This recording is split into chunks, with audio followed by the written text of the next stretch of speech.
कई कहानियां सिर्फ पढ़ने के लिए होती हैं, पर कई कहानियां हमें ही कहानी बना देती हैं। एक बार की बात है, एक हॉरर स्टोरी राइटर था जिसका नाम था राकेश।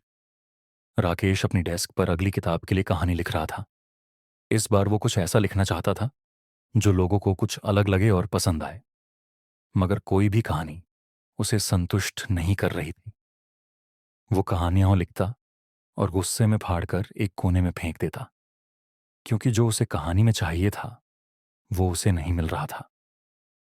तभी उसे एक ख्याल आता है, क्यों ना कुछ पुरानी हॉरर किताबों से आइडिया ले जाए। वो पास के बुक हाउस में जाता है और किताबें देखने लगता है। तभी एक पुरानी किताब ऊपर बुक शेल्फ से गिरती है। उस किताब का नाम था मंदाकिनी। राकेश को वो किताब पसंद आ जाती है। वो उसे लेकर घर आ जाता है और मंदाकिनी को पढ़ने बैठ जाता है। किताब बहुत पुरानी थी, करीब 150 साल पुरानी। राकेश पढ़ता है कि ये किताब एक औरत की कहानी होती है जिसका नाम था मंदाकिनी। मंदाकिनी को उसका प्रेमी धोखे से गांव से दूर ले आता है और उसे कुछ पैसों के लिए एक आदमी को बेच देता है।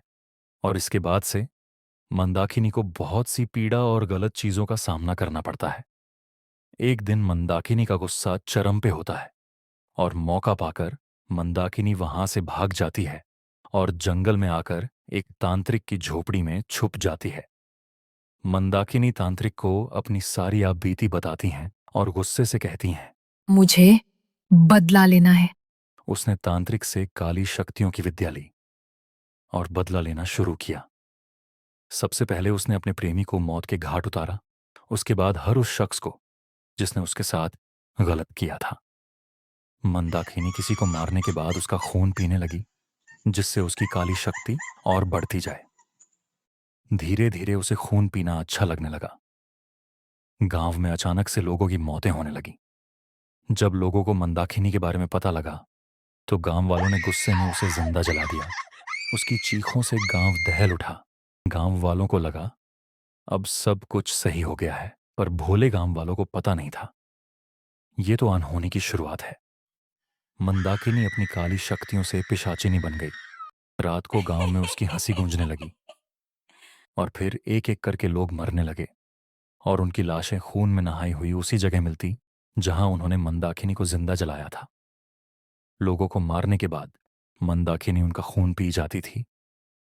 ये सब पढ़कर राकेश भी डर जाता है, पर फिर वो सोचता है ये तो बस किताब की कहानी है। इसके बाद वो वापिस किताब पढ़ने लगता है। गांव वाले मंदाकिनी के डर से परेशान होकर जंगल के तांत्रिक के पास जाते हैं और उससे इस समस्या का समाधान मांगते हैं।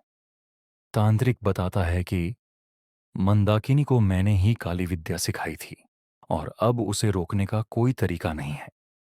इस बात से गांव वाले बौखला उठते हैं और तांत्रिक के मुंह को कपड़े से बांधकर उसे भी उसकी झोपड़ी के साथ जिंदा जला देते हैं। मंदाकिनी से लोग डरे हुए होते हैं। अगली रात फिर मंदाकिनी 3 लोगों को मौत के घाट उतार देती है और उनका खून पी जाती है। गांव का मुखिया एक बड़े पुजारी को इस बारे में बताता है और फिर पंडितों की बड़ी टोली आती है और एक बड़ी पूजा करके तंत्र मंत्र की विद्या से मंदाकिनी को कुछ मंत्रों में कैद कर देते हैं, पर उसका खात्मा नहीं कर पाते। राकेश ये सब बड़े मजे से पढ़ रहा होता है। राकेश हॉरर राइटर था, पर वो इन सब बातों को काल्पनिक मानता था। राकेश देखता है कि मंदाकिनी को जिन मंत्रों में कैद किया होता है वो भी उस किताब में लिखे होते हैं, बस कुछ शब्द उसमें से गायब रहते हैं।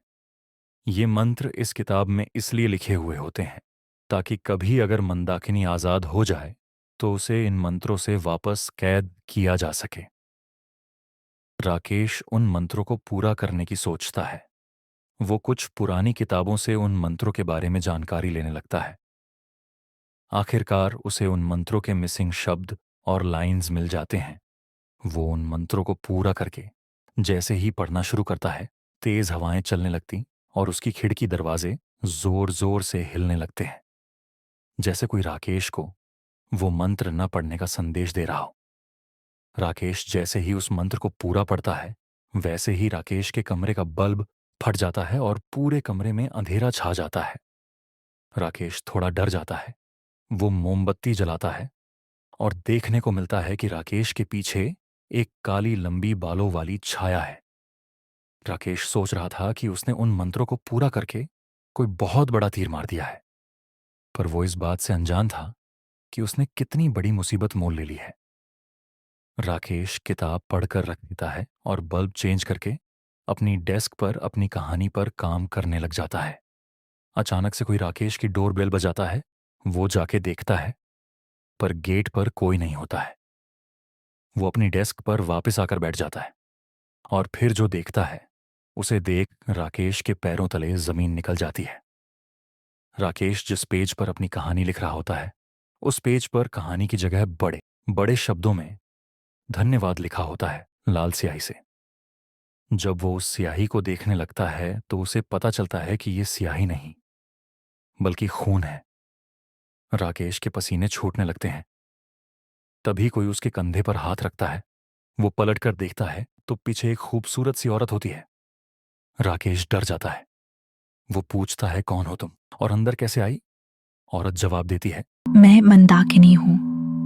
मुझे आजाद करने के लिए धन्यवाद। ये सुनकर राकेश की हालत खराब होने लगती है।